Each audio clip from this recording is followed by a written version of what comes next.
We are starting episode 15, everybody. Clea, myself, and I here today, September 1st. No September. Is that what it is, Clea? No September. At least that's what they're saying on Twitter. And as we know, a simp is always a simp. I suppose. What do we got today, Clea? Well, we have interesting news in the news today. Oh yeah, that's for damn sure. Let's start off with the polls, because polls, or should we start off with the riots? Well, because the riots are contributing to the polls. Take it however you think you can work it best. All right, I'll give you a little background on the riots, and then we can get more into the riots after we get to the polls. Okay. How about that? Shoot, man. So here's the thing. There's been rioting happening all over the country. Okay, maybe not all over the country. There's been protests all over the country, and then rioting has been appearing in, a couple cities that are pretty prominent. It's happening like all the time in those cities. And then, occasionally it'll happen in like Sacramento. Maybe it'll happen in like LA or something. Not an every night thing like what's happening in Portland, for example. And you have people fighting in the streets, people gunning each other down. On both sides of the political spectrum, so that's not too good. Mm-hmm. Some people are even talking about a civil war or something like that, but that's a discussion. Discussion for this first Tuesday in November. Yeah, we'll see how that turns out. But yeah, let's get to the polls. So, the rioting that's been going on has really helped the president. You had Biden, the Biden campaign, they made mention of, the riots, but they weren't really taking a hard stance against them like Trump was. All they said, Trump brings it up all the time. And then, the Biden campaign, they're bringing it up, every now and then. Now they're starting to bring it up a bit more because they realize it's not good for their poll numbers. Yeah. The only thing that they pull is the Trump incites violence, which as much as that is true, you can't just keep saying that and then ignoring what's going on in these cities. And that's what's really the turnoff. Honestly, when you're looking at the riots and you look at how Trump incites violence, so are the Democrats. You have Nancy Pelosi. Yeah, you have Nancy Pelosi saying that Trump and the Republicans are an enemy of the people, or threatening our democracy.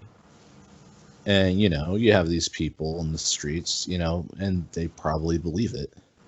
Yeah, well, the thing is, both sides are extremely influenced by the political superstars. There's one thing to be a politician, it's another thing to be like borderline celebrity. Trump, obviously, Pelosi, like you just go to like anywhere, like you just see like, I don't know if this is like a recent occurrence or if this is something that developed over time. But like they sell products that like advertise political figures, like get like Nancy Pelosi styled, cards, or you get Trump styled like T-shirts and stuff, and all things are like Trump's whole hat, the MAGA hats, like it's all about branding, and it's just like Ruth Bader Ginsburg like tea set or something like that. They got all sorts of crap. And it's just like, they're celebrities, they're like action figures, man. And they just believe everything. That just makes it so much easier to swindle them. Yeah. I think I understand where you're coming from. Yeah. Bit of low energy on your part, but talk with more enthusiasm. You know what I mean? Yeah, I know what you mean. My voice can get higher, I can do it. But yeah, it's just they're effectively like professional athletes or something like that. They Yeah. take on a whole nother level of like influence. Absolutely. Yeah. Anyways, back to the polls. Mm-hmm. You see, Hillary Clinton was ahead in the polls back in 2016. By like 6 points or something like that. Oh yeah. Pretty far ahead. And Biden was actually doing pretty well, polling higher than Hillary Clinton was back in 2016. And, that was due to coronavirus, George Floyd protests. But here's the thing. People get tired of these protests. They get because they turn into riots. I think we spoke about that on the Cap City Crown podcast a little bit. Yeah. The polls from like... And if you're interested in the Sacramento Kings, check out the Cap City Crown podcast. Really good content over there. Yeah, I know very well. I think that was our best commentary ever. It was a really nice conversation. And I urge people to go check that out. Yeah, so, if you're not listening to it, well, then you're missing out. Seriously, you kind of are. It's like the hidden bootleg. It's the hidden B-side of Clean Myself and I. Well, that's what people will think about it 30 years from now. No, probably not. But it's worth a listen. Yeah. Anyways, you have these polls, and, the riots happen and everything, and people just start getting tired of it. They go and see rioting in the street. They go and see businesses being destroyed. They go and see, people being beaten in the street, usually by Antifa. But it does happen on the right. People see shooting on both sides, like what happened recently with Kyle Rittenhouse and then that one Antifa fellow in Portland. Mm-hmm. Clowns. Yeah. You see all this violence and everything, and you see Trump was condemning it from the start. Well, he was like, I was listening to his press conference the other day, and he was talking like an idiot again. When it's just like there's something about Trump. I firmly believe that you get a female journalist asking him questions, and all of a sudden he'll just like do whatever it takes to just be like the more smarter, nuanced mind. Like they were like, how do you explain the violence going on in Kenosha with Kyle Rittenhouse? And he goes, but I saw the tape. You saw the tape. He's running away. These people were going to beat him. His life was in danger. He had to get away. And it's like, what the fuck are you talking about, man? That dude, like, fucking, he shot how many people? And he killed one person? So I guess he shot a looter or something like that. I don't know if he killed the looter. He was like in a militia group. And something like that. And again, here's the thing with this story. All these stories are being politicized. You can't really find hard facts online. But you know what I'm going to say is it's just like the same thing with that couple in St. Louis. It's just like you want to talk about the biggest threat now to the Second Amendment? It's people like that. It's people that now all of a sudden give merit to conversations that actually endorse getting rid of that amendment or inhibiting it a little bit. You know what I mean? Like, don't you think that that's like, because I would say that most gun owners would agree that's not responsible use in both cases. especially considering that was he's what, 17? He's a kid. Yeah, he's 17. He shouldn't have had a gun. His mom I dropped guess he him off. lives. I Is guess that he true? lives like in another state, but he works in the state, Wisconsin. So that explains why he's there. And I guess he got the AR-15 from a militia member. Mm-hmm. Yeah. There's also a video on Kyle Rittenhouse that doesn't look too good, where it's I guess he's like with his friends, and his friend got into an altercation with a woman, and then I guess some fighting happens, and yeah, he just comes up and attacks her from behind. Dude, just the amount of like ego that you have to believe that you are so in the right, like you have this divine like momentum behind you, like you're doing the right thing, like you're going to the promised land and you're fighting the crusades, it's like it's bewildering that we've gotten to a point where people legitimately think that they have everything correct. And Yeah. when you think you have everything correct, you're thinking the ultimate authority. And holy shit, that can get violent. And it's just fucking ridiculous. Yeah. Everything, all the unrest, all the people that have taken advantage of, gatherings and social demonstrations that have taken advantage of it and turned it into mass chaos and rioting. It's just like, and then for that to just be okay all of a sudden to the Democratic Party, that's fine. To not differentiate between the two. You know what I mean? That's a huge issue. They're not going like, look. I mean, there's some that are out there doing that. But not, I don't hear Biden say that. And it sure as hell doesn't get reported. That look, we should all be about the demonstrations, but there's a certain group of people that are taking advantage of these gatherings and also inciting people that were there for peaceful gatherings to do, harmful things.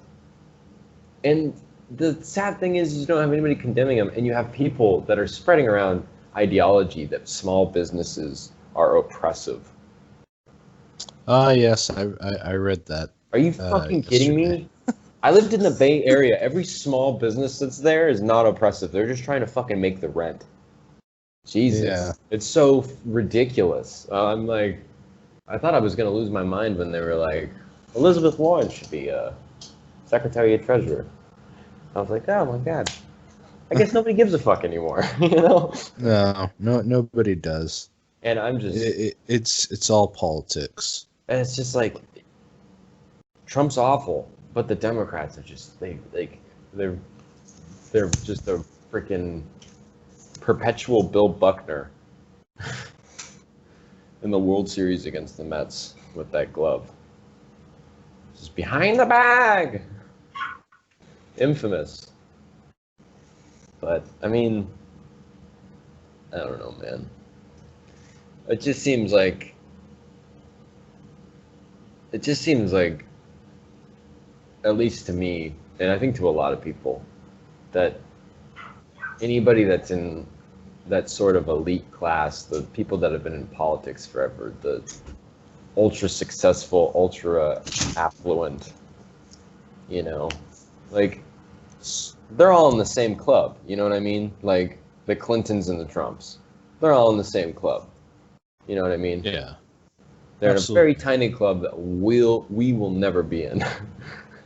We could never dream of being in that club. Well, I don't know. Maybe this podcast can take off. John runs for politics. He ends up being corrupted by the politics. Hey, I mean, even Ezra Pound. I mean, people don't know this a lot, but Ezra Pound is a very famous poet, very revered, for like, I think in the lead up to World War II and during World War II, he was on the radio in Italy just spreading fascist fucking propaganda. Like during World War II. I think in the lead up or during, somewhere in there. Yeah. Mussolini era. Well, I mean, Mussolini was a fascist, so. Yes, hence why I pointed it out. And I don't know. So I guess anything's possible. I guess there's room for everything. Yeah. We could become a revered podcast, and then we can just turn it into a propaganda station just to get into the 1% club. Oh man. Which will never That would happen. actually be interesting. I've seen some people, kind of do that in a way. Of course. Not gonna name any names, but yeah. Speaking of podcasts, you hear what happened with Spotify and Joe Rogan? What happened? It happened today. It started today, right? Yeah, they started, taking down his podcast with notorious people like Alex Jones and others.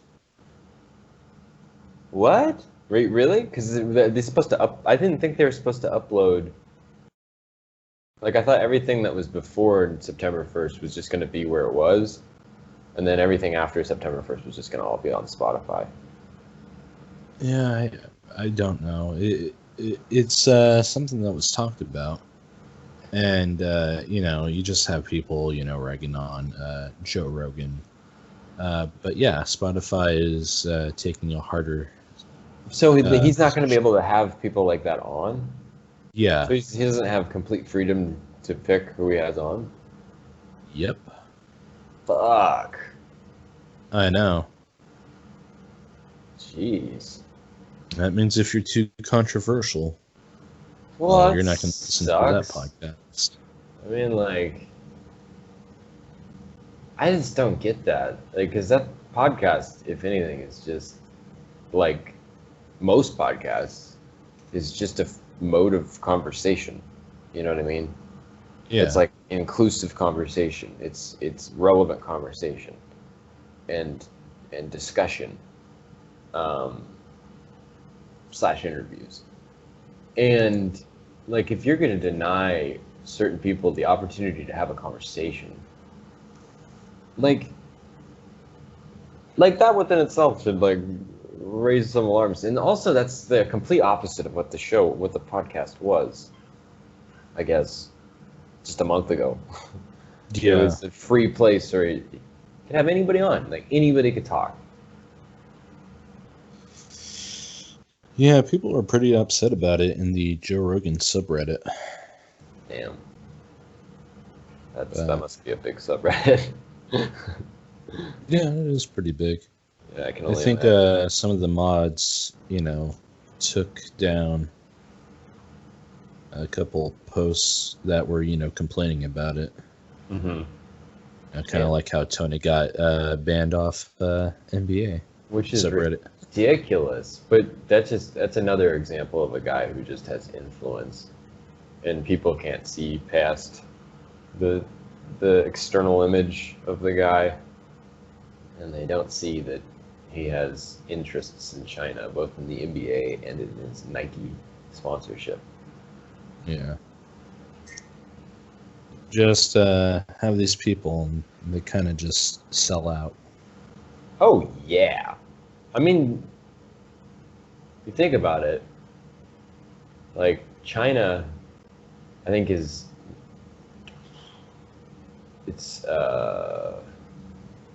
I believe it's 10% of Nike sales globally. Yeah. But it's projected in 2030 to double. So it's going to be a fifth of their sales. And you just keep that in mind. It's you're slowly growing to that, striving towards doubling that, global profit percentage in China, or whatever you phrase that as. I'm not really a financial guy. You're slowly moving towards that, whilst at the same time, your country and China are having rocky, relations. So it's very, you're walking on eggshells, So, I mean, that explains everything about. I mean, it's not something that he actively goes out there and goes like, China is great. Like he doesn't go out there and say, because he goes out there and says, fuck Trump, basically. But he doesn't do it like, oh, because he fucks with my businessman China. But he does it for more like social justice minded issues. And in that department, LeBron James has done a great job. I don't take any weight. Oh, I mean, you don't know. He could be doing it for financial gains. Could be, but I'm not. I don't have any reason to believe that. I'm not really going to just go out and speculate against the guy. I believe that there's some good in that man. I'm sure he's fine. But well, I mean, isn't that what we're doing? We're speculating against everything. No, because we know for a fact that when you're dealing with that kind of thing, you're dealing with the upside. You have to sacrifice a lot when you're dealing with the financial upside of working with China a lot of the times. Because you cannot speak against a controversial government at all. Otherwise, they'll threaten to pull your sponsorships, which they did to the NBA when the Rockets GM was like speaking out against the anti-democratic stuff going on in Hong Kong. Yeah, I remember. Did anything happen to him? To Maury? To the... yeah. No, I think he just got... He probably had it. There was probably some conversation behind closed doors. Yeah. But I think that, it's just kind of ridiculous. And then you had, as everybody knows, you had LeBron that was basically talking like a Chinese, like, propagandist. Just going like, you don't know what could have happened. We can't spread that kind of stuff in tweets and all this and that. We have to be nice and all this, and people are there, and he didn't understand the implications. He's not educated on the situation, and just kind of like downplaying things and just being like, oh, everything's fine. Space Jam 2, everything. Come on, guys, look forward to that. Like he really. Yeah. I was reading an article a couple of weeks ago because we were, I think maybe had mentioned him or something, and I think someone had mentioned in an article that you have to keep in mind that Space Jam 2 is going to be a movie that's made in America, so it's going to have to get through Chinese censoring. So stay on their good side. Of course. And that's going to make a lot of money. Yeah, I assume nothing like a movie. I assume it will, be up there with the Avengers type movies. Yeah, it's going to be like in terms of income. It's going to be a blockbuster. Yeah. Yeah, maybe do better than yeah. I think it'll be $1 billion movie. Yeah, probably. Yeah. So holy moly, it's gonna be a lot. Yeah. But anyways, we got a little off topic there. We got really off topic, John. Because what we were talking about? We were talking about the election. Yeah. And then we started talking about the protests, and then somehow we started talking about LeBron. Well, I mean, to be fair... Joe Rogan and then LeBron. Yeah. To be fair, we brought up the protests because they correlate with... the polls. Polls, yeah. If you're looking at the polls, for example, you're looking at them, you look at the old polls, right? RCP has a great average of recent polls and stuff, and Trump's always been kind of like a little behind, at least in the national polls, but he's catching up in those battleground states, which is more important because in the end it's like no one really cares about what California thinks, because guess what? California is going to Biden whether you like it or not. 55 electoral votes. Right. Now, when it comes to Florida, which is a key battleground state, that's where you have to go and say, oh, I wonder what's going on in Florida. I wonder what the polls are in Florida. Right. But the interesting thing about Florida is there's a lot of people that are, because it's so teeter-totter between left and right usually. It usually leans right, but it can snap to the left pretty quickly. Like, it's very easy if you get enough, momentum behind something. Of course, you can't get a Democratic governor or even get rid of your former Democratic or former Republican governor because he becomes your fucking senator.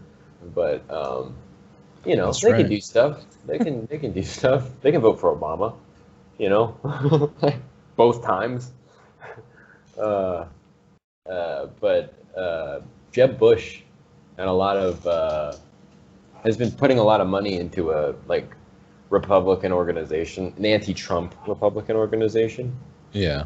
So they're really like there's a lot of resources in there that are going in there to just not be for Trump. And I think that's nice, but also, I mean, I think Jeb Bush has been pretty much anti-Trump since the day they first stepped on the debate stage. So, like, yeah. I'll give him that. He never endorsed him. John, Trump destroyed Jeb Bush's dream of becoming president. Seriously. Yeah, I remember back in 2016, or I guess it was 2015, because that's when the debates were going on. Mm-hmm. Everybody's favorite candidate to win was Hillary Clinton on the Democratic side. She won, by the way. You know, obviously she didn't get there by merit, but you know. Yeah. Yeah. Just talking about that political superstar. Yeah. And then, you know, Jeb Bush was favored to win on the It's going to be Clinton Bush. Republican side. It was going to be Clinton Bush. And everybody was like psyched for that. Except me. Well, yeah, except most people. I remember being a younger voter. Yeah. I was caught up in the zeitgeist of political talk at that time. Well, I mean, you supported John McCain despite you being not. I was like pretty young. Back in 2008, I was 12 years old. To just, you know, 12 years old, and our dad was for McCain. Yeah, because our dad liked, and so was one of my best friends. Bush. Yeah. Yeah, your best friend. Yeah. He convinced you to join on the nope train. And get that little nope sticker. Nope. That's still on our fridge. It's so weird. But yeah. Yeah. I can't remember where we were going with this. We were talking about, we were saying like defying expectations. Oh yes, we were talking about people, you know, in there against Trump when it comes to Florida. Mm-hmm. Jeb Bush, you know. Oh yeah. And then we somehow got off on a tangent. He ruined his chances, John. We're backtracking again, which is good. We're able to backtrack and get back on track. You know what I mean? Yeah. So let's keep rolling. So Florida is interesting. What are the polls saying in Florida? I haven't pulled them up yet, John. Oh, is that right? Oh yeah, that is right. It's a bit difficult to do. Here, they have Biden. The average is Biden up 3.7 points. Yeah, you see that right there is close to the margin of error, which I believe is 3.5. Mm-hmm. And that's on average, right? Yeah.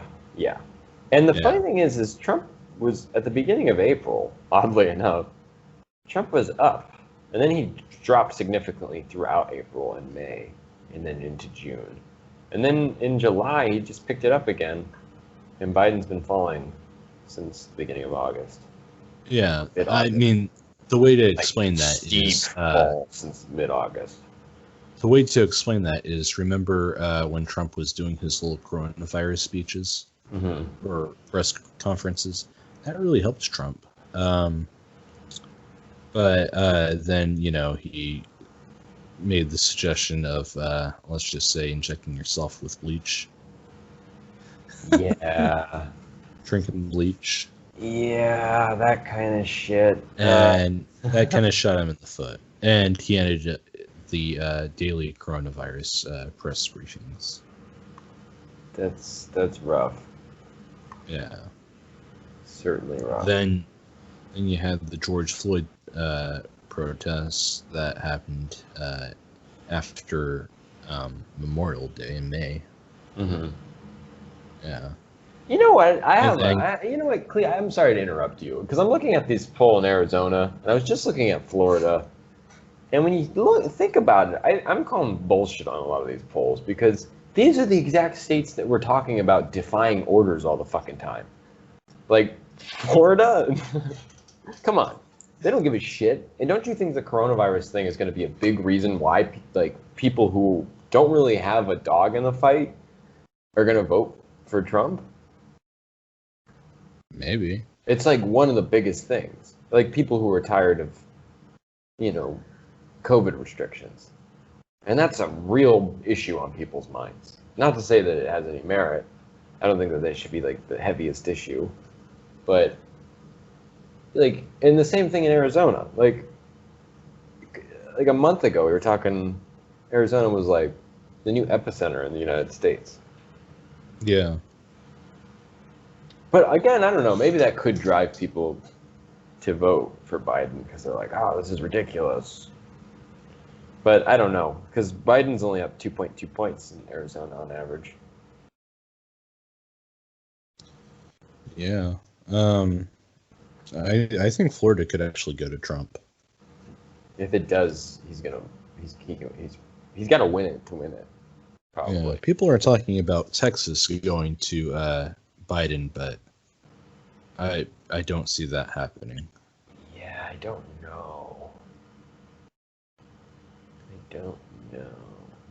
Because here's the thing with Texas. I don't know. I would be interested to see what the polls were for Texas when they were doing back in like March before Bernie got conned. They were doing all the Trump versus Bernie polls. Yeah. I would be interested to know what Texas was thinking regarding that, because I would almost think that if you're talking about a Texas, the current Texas that's thinking of going blue, that's blue curious, so to speak. Yeah. Don't you think that they would go for a kind of a populist candidate, like Sanders, as opposed to jumping into some like the same old kind of political train, the corporate guys, Biden and whatnot? Well, here's the thing with Texas. Why is Texas turning blue? And the reason we were just talking about it. We were just talking about it. You have people from other states, usually blue states, coming in and, living there. Usually it's for work reasons. Because, I mean, if you want to find work, Texas is the place to find work. Yes, it's well, actually, the interesting thing is Texas is more inclined to vote for Sanders than they are Biden. On Real Clear Politics, for Trump versus Biden, and these are all averaged from early July to mid-August. The average is Trump up 3.5 points. And then Trump versus Sanders, of course, these are from the beginning of the calendar year. They only have Trump up 2.4 points. And most of that is before coronavirus. Yeah. So, I don't know. People are going to call us people will call us the Bernie or Pout crowd, but it's more like, how about not the same old crap? We're just stating facts here. We're not. Yeah. I'm not. Well, I mean, also, I mean, if Democrats really wanted to beat Trump, they had an opportunity to nominate their guy. And they did the opposite. Or to get their guy nominated. Yeah. But, you live and you learn. You live and you learn. Yeah. But, these riots are really helping Trump. I don't want to be that one person where it's like, how dare you? You're going to elect Trump with these riots. Yes. I remember a couple of people saying that back in May, June. Well, they might have a point. Yeah. Yeah. In a way, they're right.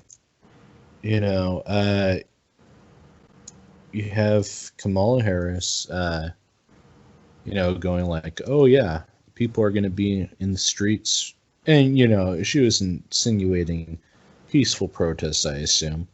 You know, saying like they're in the streets, they're going to be in the streets even after Election Day. Mm-hmm. And here's the thing. The next day, no, I don't remember where I was going with this. Anyways, yeah, I actually forgot what she said the next day. Okay. Anyways, yeah, it does not look good because you have Republicans using that clip of her, you know, saying that. Yeah. And here's the thing about political campaigns. They're just filled with propaganda. Sound bites are especially filled with value. Yeah. Like yesterday, Trump tweeted out a video or posted a video of someone else, you know, retweeted a video of, no, I actually believe they actually posted the video now that I think about it. It's the Trump War Room. You know, the Trump campaign Twitter account. And they posted a video and they took a clip from Joe Biden that was completely out of context. Really? Yeah, because of course they did. Joe Biden was quoting Trump. Yeah. And then they used that quote. Yeah, they used that quote and well, it was a quote about him. Mm-hmm. You know, what Joe Biden said about him.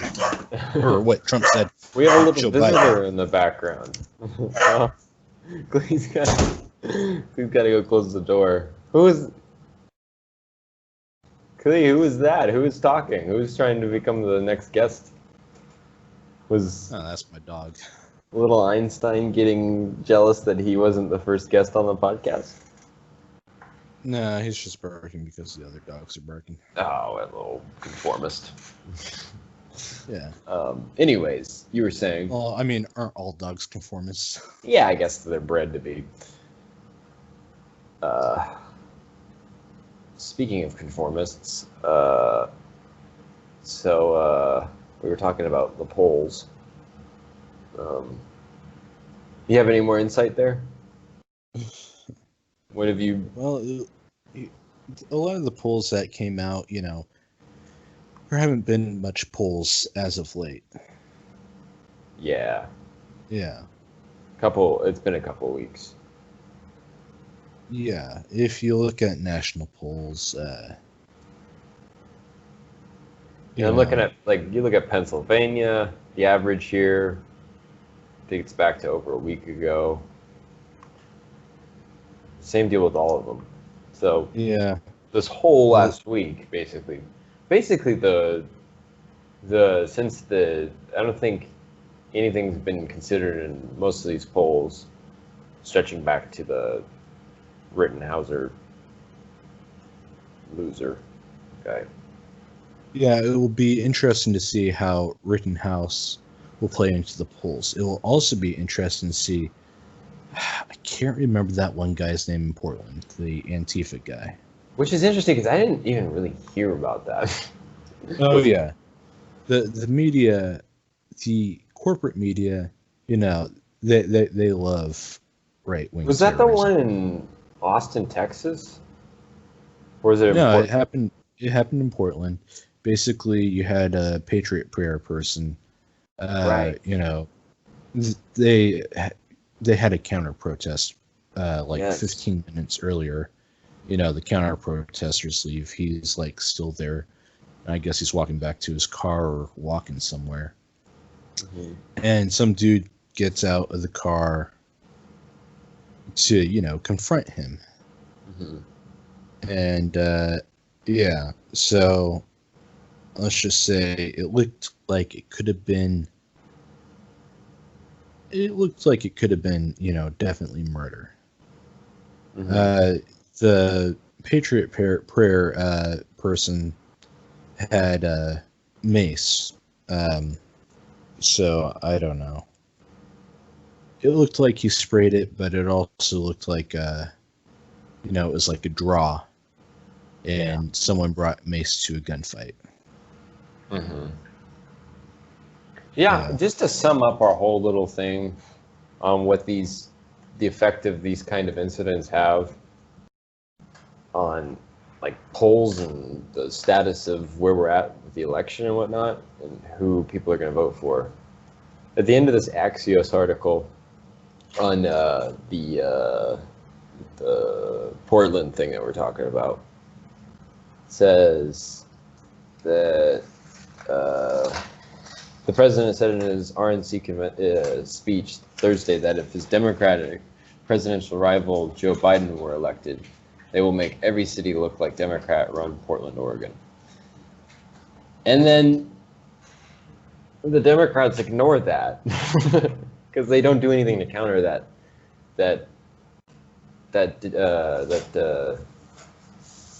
discourse, that argument. Yeah, they'll go and say, well, this is Donald Trump's America. And the fact of the matter is, what? Do you want Trump to use the Insurrection Act to go and bring in National Guard? Yeah, exactly. These are, these are local issues, even though it is on a national scale. These are local issues, as the rioting isn't happening like in every place around the country. It's only happening in a few cities, and then sometimes it'll happen some night in some other city, but it's usually not that big. Mm-hmm. But yeah, in terms of Portland and Kenosha, there seem to be riots happening every night. Although mostly in Portland. I'll go and tell you that. Last night in Portland, you had the people, they go and try and start a fire outside the mayor's house, or apartments, or condominium, or whatever it was. Mm-hmm. Yeah, so I don't know why the mayor is like so hesitant to, I don't know, not bring in the National Guard. Because the National Guard has been used many times before, It's the same, if I can interrupt, it's the same reason why Trump said the people in Charleston were very fine people. It's because by either defending or not choosing to demonize a particular group, it's usually because that group is your base. And for a lot of those really left-wing, mayors and whatnot, it's in their political interest to not demonize that, a part of the electorate. So exactly. That's the dirty side of politics. And so it's just like what's actually right and wrong holds no meaning. Like anything can be ascribed to anything. And well, that sucks. It's not not fun. Yeah. So as you know, the right is, saying this is usually like Fox News. The right's, saying like Kyle Rittenhouse did nothing wrong. He defended himself. And then you go on the left side and, you hear that the one guy in Portland, which, okay, I kind of got to know his name. But, they're saying like, oh, he did nothing wrong. It was self-defense. In this report, it says he just went up and shot the guy. Yeah, exactly. And guess what? He hasn't even been arrested. That's or he got arrested and then they let him go or something like that. And he's like saying like, oh, yeah, I'm part of Antifa, and everybody's cheering it on, and it's like, that's not good. A good look. It's not good for anybody. Yeah. And so, you had people, I can't remember what the guy's name was, and he said this like a couple years ago, where basically people are going to be hunted due to their political beliefs. Fuck. That's like the most un-American thing you could ever hear. And a lot of people mock this guy, going like, huh, that's never going to happen. And then you see what's happening in Portland, and you go like, fuck. Yeah, I can see that happening. Mm. It's like, when's the violence going to stop? Mm-hmm. You know, I wish Trump was more hard on of saying, hard on, more, you know, I wish he said more like, hey, the violence has to stop, you know, that sort of thing. Yeah. But, you know, you also have Joe Biden, who's also criticizing Trump, saying this is Trump's America. But he's like literally doing nothing. He's just criticizing the president. He's not, you know, trying to show his leadership skills. Right. Because I think one thing that could really help Biden is if he kind of showed off his leadership skills by going to like Kenosha or Portland or something and saying like, hey, we need peace. We don't need riots. I've heard that pointed out a lot, like things like that. Like if he just did stuff like that, or like I think we talked about it in that one podcast not too long ago about that lady who's sitting outside at the restaurant, and like the protesters were just trying to get her to agree with them. Yeah, like I remember that one. People were suggesting Biden should like do like something with her, where they have like an understanding and they have a discussion and they talk about trying to like achieve the goals that everybody wants to achieve, but do it in a way where like everybody's on board with it, you know. But no, he doesn't fucking do that. You know? Neither candidate's really doing that. No. And that works to Trump's advantage. Exactly.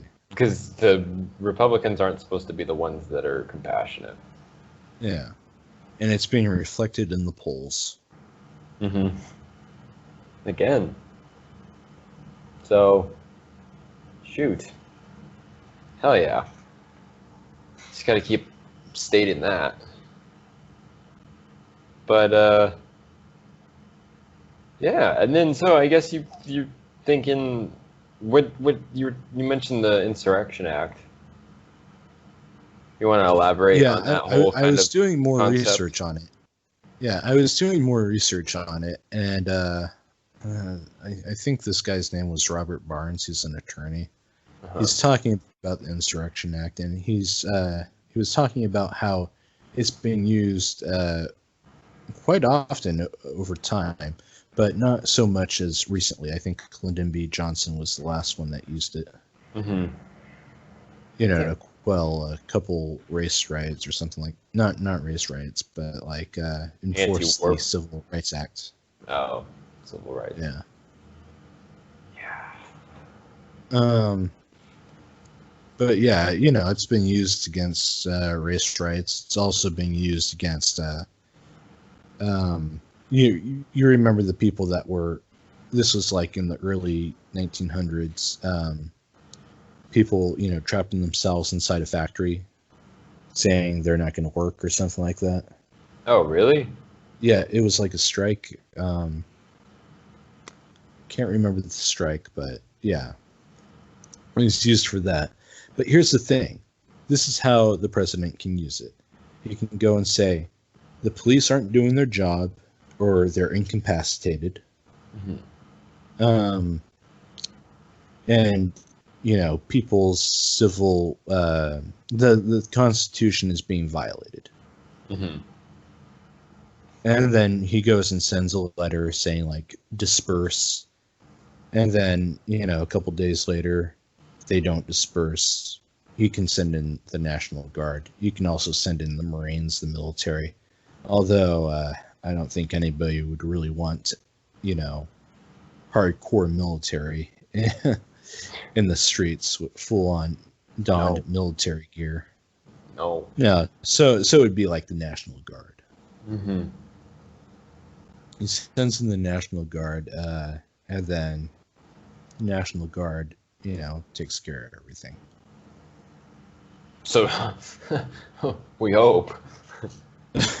And Yeah. we hope that's all that happens, is things are taken care of, I guess. But I mean, Well, I mean, remember when the National Guard was called into many cities after the George Floyd yeah, riots? it was called in here. And we saw them. Yeah. We saw them. We were walking to the And grocery the store. riots ended They're just shortly after. they're just chilling. They're just chilling. They're just chilling by a 7-Eleven. They're all just sitting on steps. And he looked exhausted. Really? Yeah. Did you take a picture? Nah. You should have. I saw That would them have been going an in, interesting and then I picture. didn't think about it. But then we had our arms filled with groceries, so That makes sense. I don't think I got a picture of that. Yeah, that would be a cool picture. It would be very interesting. Let's see. Let me see if I do have it. That was back in June or May. Yeah. It is June.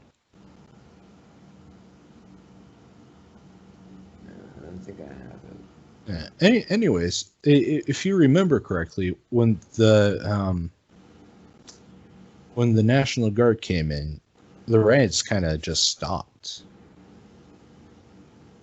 And mind you, Yeah, I mean, because I think the ability to set up a perimeter with them is beneficial in that they are more restrained in the way they utilize their tactics.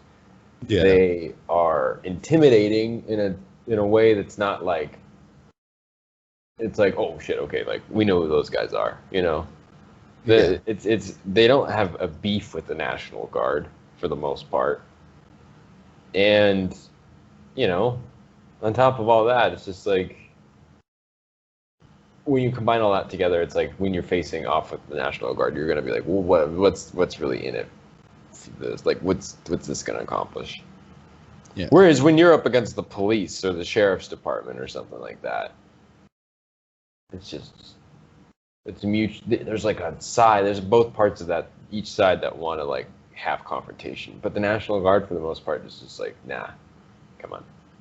And so when you have that kind of like non-reactionary kind of defense, you're gonna, you know, quell off the aggressors. So, you know, if there are any aggressors, you're gonna get them to not, you know, proceed with that kind of behavior, because they're not getting reactions, and they really don't want to fuck with them.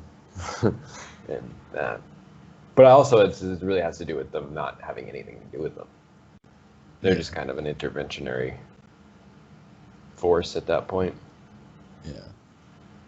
Interventionary. Now, here's why I don't think Trump's going to use the Insurrection Act. This is why you Simply don't. because it. So, first of all, it will probably, you know, fix the problem of the rioting, and you know, Trump's using that to his advantage against Biden. You'll have, you know, people on the left go and say, "Oh my goodness, this is terrible. Trump's being a fascist, dictator, you know, sending in the military," which obviously would not look good for Trump. No. No, I think if he were to use it, he'd use it after he gets reelected. Yeah. Yeah. Or even in that moment where we don't know who won the election. That week span, because that 7 in that to 10 moment, day span, where we don't have all the tallies in. Yeah. Because he'll still be president. He'll still be president, and I mean, technically speaking, he'd be president until like January. Yeah. Whether he won or lost. But yeah, he'd probably do it if he were going to do it. He'd definitely do it after the election. He could. It's quite possible he could do it from now until the election if like something really big and bad happened. But I don't think anything too big and bad's going to happen. You know, all the governor of Oregon has to do is just go and say, "All right, you can go and call in the National Guard."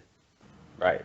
And Trump can, you know, do that, and that'd probably fix what's happening in Portland, but Yeah. I don't think that's going to happen. Ted Wheeler, I think that's his name, right? The mayor of Portland. Yeah, that sounds about right.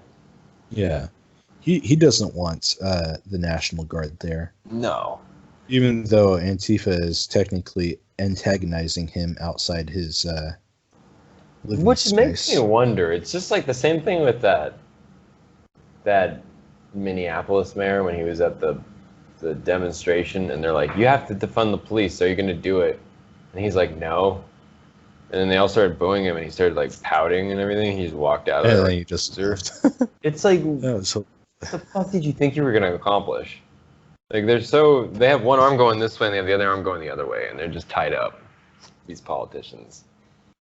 They're like, I'm for these demonstrations and fuck Trump, and then the most extreme version of that side of the ideological spectrum is completely against you. So you have this other one going like, stop attacking me.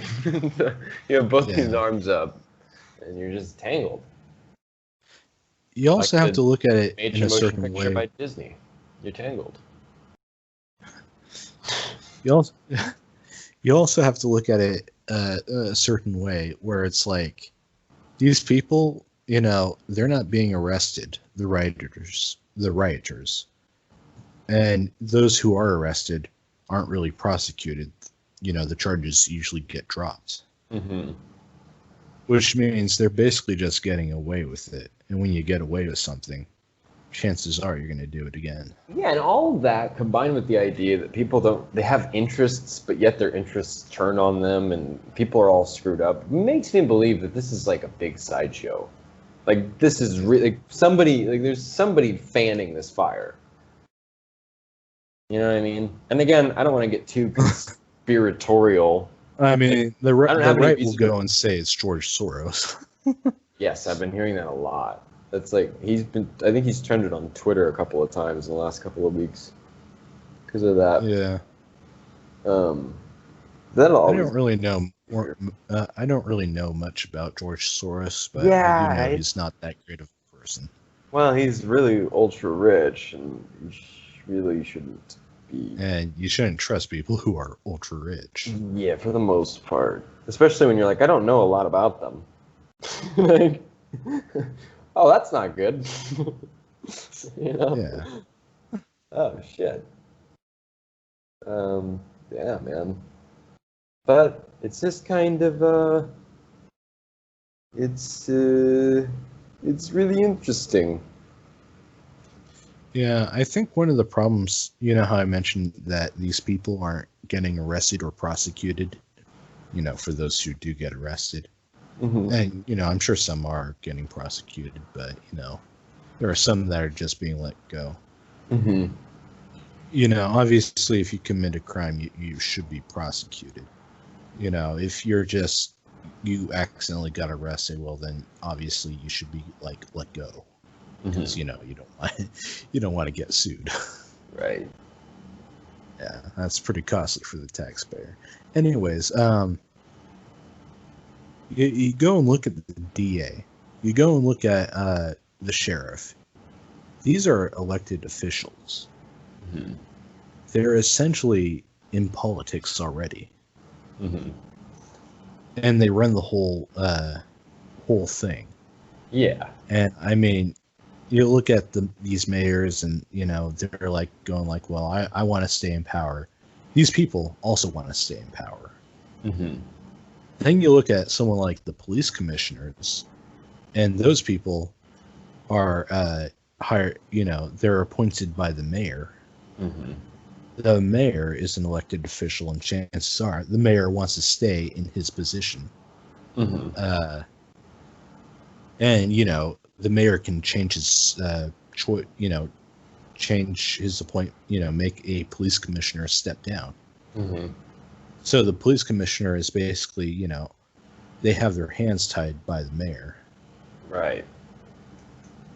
I mean, that's the detriment of politics, isn't it? It's just there's too many interests. There's too many coalitions of thought and whatnot, and like you have too many ties, and like alliances that you need to hold, even if that means you can't go after the thing, which I don't think politicians are really passionate about anything that matters, but you know what I mean, like they're just so tied up that they can't actually do anything important.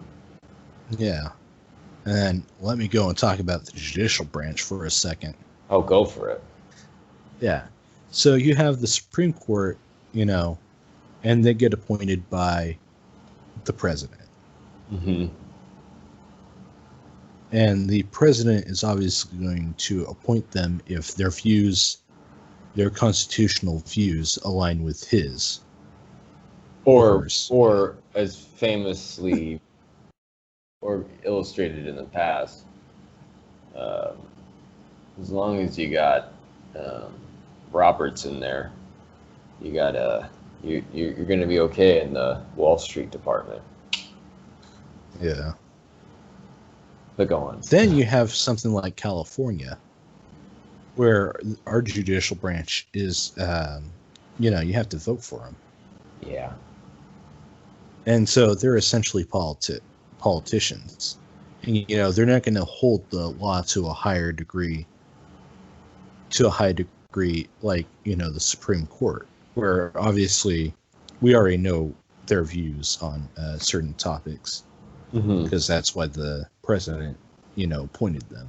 Mm-hmm. You'll have these people who are elected as in the judicial branch in California, the state government. They're elected, and their viewpoints on the law can change, and they can technically change to whatever the popular opinion is. Mm-hmm. And you look at both of them and you go like, man, either way, neither system's that great. Yeah. It's that's supposed to be the one we're supposed to rely on too, the judicial branch. Yeah. That's the ultimate saving grace of saving graces. And in the branch department. Yeah. Because both sides, they're too political, because Obviously. If one side, that's just obviously they want to get reelected or elected. You have one side who, they've probably had these views for, 20 years. Chances are they're not going to change, where they're at. But, it becomes political. Mm-hmm. For sure. And, you're not going to get people that go and say, oh, look at that. The First Amendment, that needs to be protected. It's like, oh, what are your opinions on the First Amendment? You ask someone what their opinions on are of free speech. Mm-hmm. And some people's opinions are very interesting. Yeah. You think that would be the one where everybody's kind of opinion overlaps. Yeah. But it often doesn't. No, because you have people that go like, free speech for me, but not for you. Yeah, and the sad thing is you said something wrong. You see that mostly in the left. That kind of like we can talk, you can't. I didn't always see that on the left. I actually saw that on the right with the evangelical right. Uh-huh. Well, I mean, you take the idea that like I feel like the tactics against, I don't know where I'm going with that, but I think that there's always it always kind of flip-flops based on different eras. When I say that from the left, I mean that in the last 8 years. Yeah. That's the way that's been. But it goes either way, because people looking at hippies demonstrating in the 60s, it's not like people were super open to that. You saw these people that were dressing way out of the norm, that were young, and they were doing you know, arguably at the time, like kind of extreme sort of political demonstration. And so like that had like a lot of stigma against it, and people just tend to see it and they assume they know enough about it that they can just ban it. Yeah.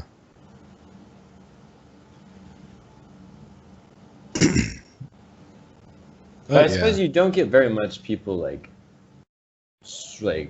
until very recently, you don't get people explicitly trying to ban certain forms of speech.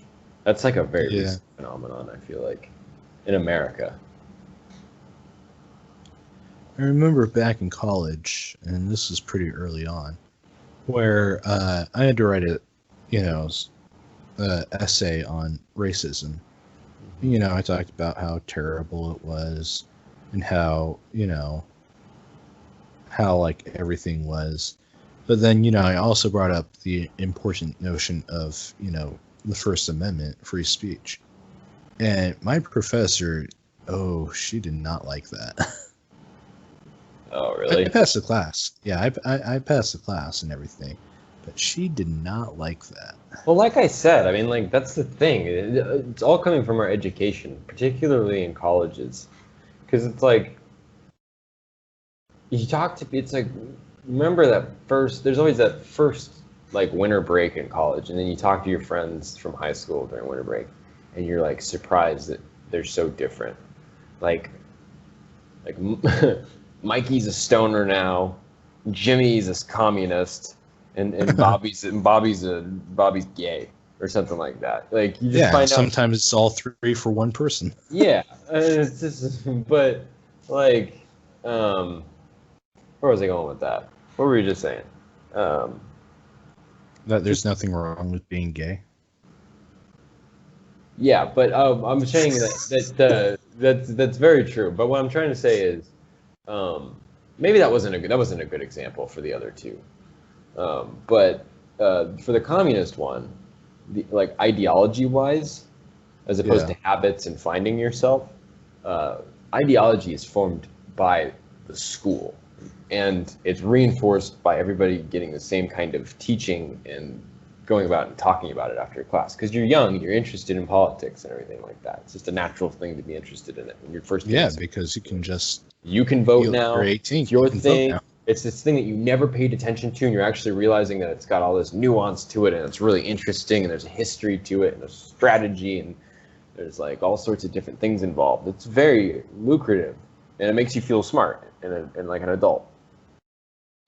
And sadly, the bulk of people who get involved in universities, particularly in the humanities, are just people that spout stuff from like literary theory and things like that. And they change just the way things should be, and they teach people to think a certain way. And that's what happens. And that's an example of that. It's like, I don't think a teacher should tell you that that's not good. You made a point. You didn't say anything bad. Like, why would anybody condemn that? It's just trying to narrow and make something very particular. It's just trying to turn out the same thing. She's just trying to get you all to just keep your eye on the prize. You know what I mean? And it's always these kind of borderline extreme ideas that, nothing matters kind of ideas. This kind of whatever's gone on in the postmodern realm. It's just, it's kind of gotten out of whack. Yeah. But I did like the teaching style in that class. Mind you, it took more time. Obviously the professor didn't really like what I wrote. And, I did say it was horrible and everything. And I was talking in the realms of speech. Mm-hmm. Not, hate crimes. So other people went into hate crimes. Other people, talked about a little bit of everything. Other people, were like me and they just talked about speech. Mm-hmm.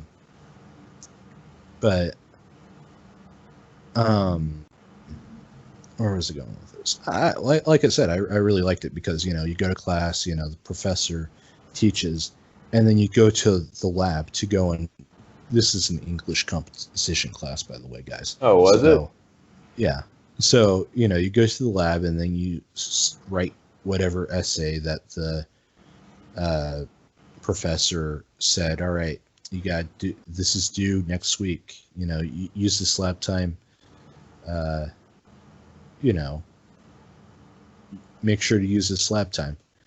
And, you had these, I don't know if there were master degree students or PhD students, but they were walking around and they're like, oh, you need help? And then they go and say, well, maybe you should start your hook sentence with a quote. Fucking why? How do you feel about your first sentence with a quote? I think that like a quote at the beginning of a novel or at the beginning of a big piece, like a big article or big publication, but in front of a school essay, like what the fuck are you doing? Like, generally speaking, it's just fluff. It doesn't really prove a point. Like, I think that the general idea is you shouldn't do that unless it's a particularly good idea, and it has to be particular to the situation. But the idea that, oh, maybe you should try this, no, that's not a good idea. To anybody that's writing for school or anything like that, and you're thinking about good ways to start your essay, don't fucking do that. That's fucking stupid. Nobody cares. Nobody cares about what Gandhi said. People want to know what you're saying, okay? That's what your teacher wants to know, okay? They want to know what you have to say.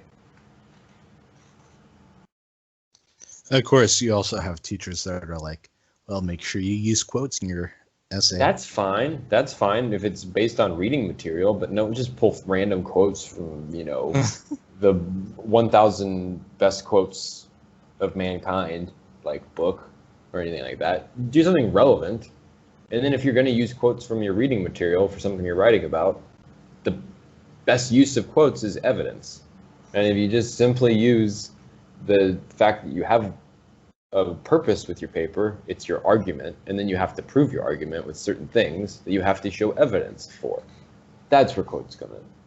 The whole idea that quotes are somehow going to, paint your paper and make it look pretty is like the same idea that, a shelf that's veneered is like actual Cocobolo or something like that. Like, it's not. It's just not. It's just trying to put a nice little bow on the picture. It's stupid, but that's my little rant. Yeah, one criticism professors have always given me is I use either too little quotes or too many quotes. Yeah, I think a good strategy, because every professor has their ideal, how many quotes you should have in the paper. And I think it depends. I mean, you shouldn't. That's the thing I think about being a student is you have to learn to. You can't just. I mean, there's a lot of students that succeed this way, that they learn what the teacher wants and then they just copy what the teacher wants. But if you really want to learn what's right, you kind of have to take everybody's view into account, especially your writing teachers when it comes to writing. Like, if teacher A, teacher B, and teacher C all say something different regarding the same thing, just formulate your own philosophy on it.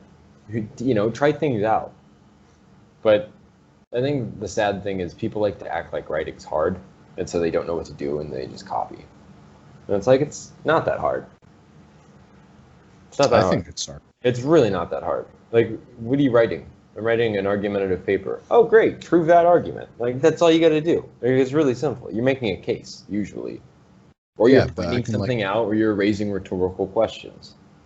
The problem I have is I can prove that argument in, so say it's like 1,000-page essay, right?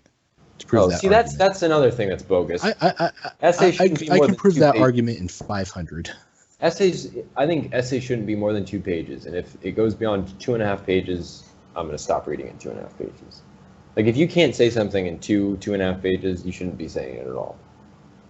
Yeah, trust me. I remember I'm looking at when the professor gives you back the paper and you see like a little marker of what they were reading, and it's like the first page, everything's marked up.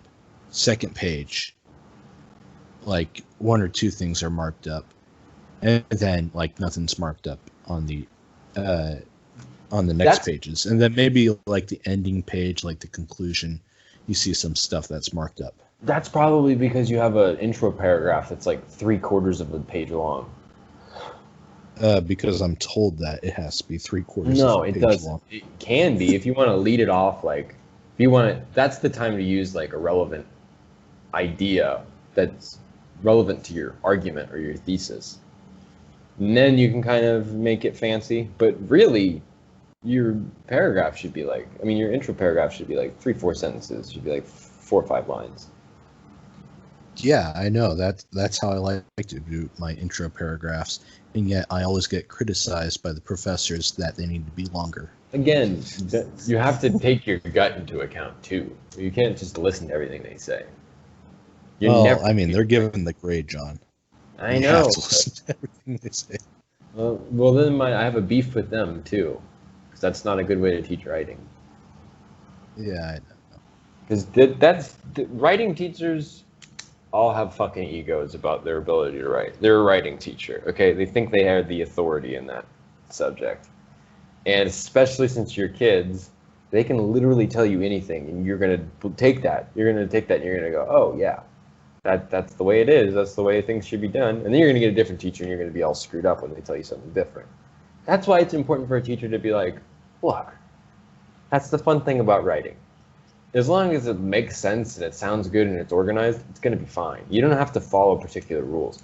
Teachers always have like, here are my 5 pet peeves. Like, fuck off. Go fuck off. Like, I don't want to hear that. I don't care about your pet peeves. Okay? You are not that's not the general consensus of readers out there, jackass. And how entitled are you to think that? It's just, it's ridiculous. I think there are certain, like, I had an English teacher that was like, I'm going to circle words that I know you don't know. That you just right-clicked a word and you looked at synonyms for it.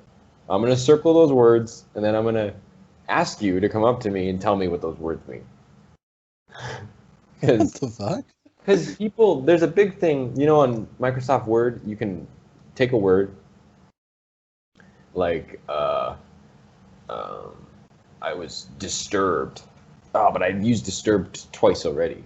Oh, this sounds good. Perturbed. That sounds good. I'll use that instead. Because they right-click it and there's a little synonym option next to it. And you have a list of synonyms.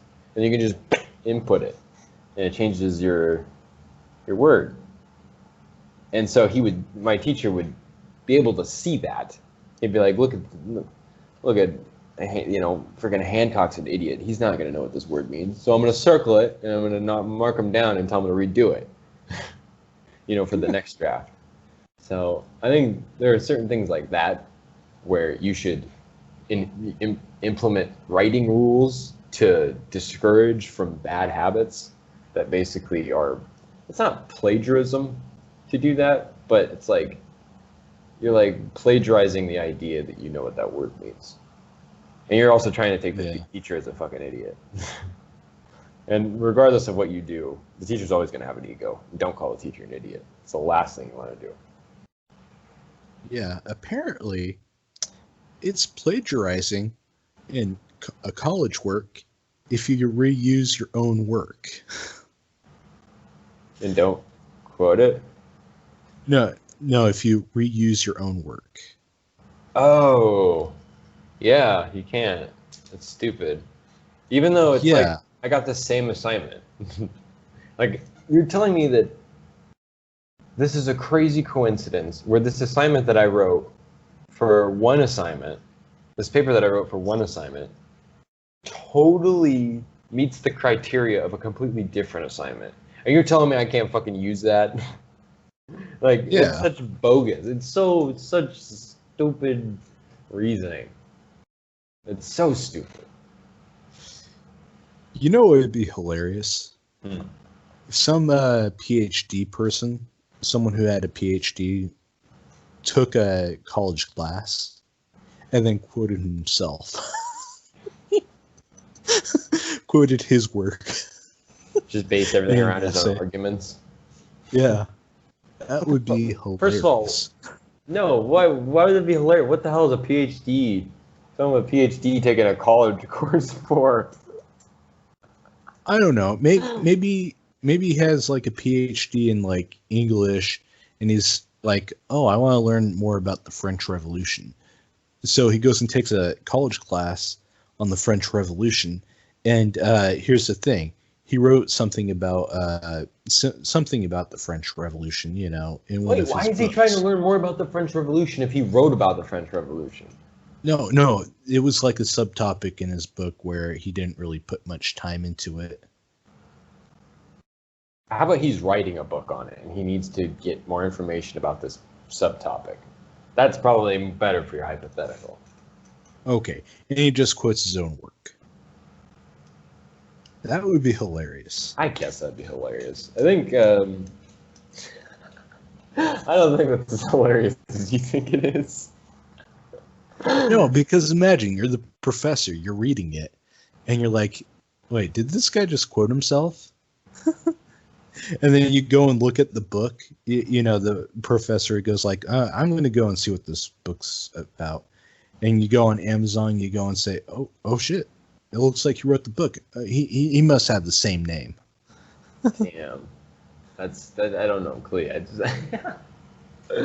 I get it. That's funny. It's funny. Yeah, I don't know. I just think it would be hilarious.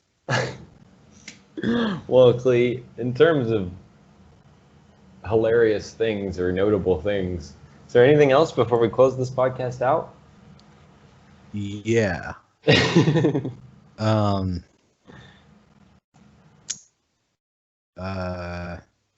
luck, everyone. Oh. Well, guys, you heard it from Clee. Good luck. And best to you all. We hope you have a nice day, evening, morning, or night, wherever you're at. And you want to tell them to tune in next time, Clee? Yeah, tune in next time because, you know, I don't know when the heck we're having a podcast, but, you know, it might be this week. I think it'll be this week again, too. Stay tuned, folks. Yeah. Goodbye.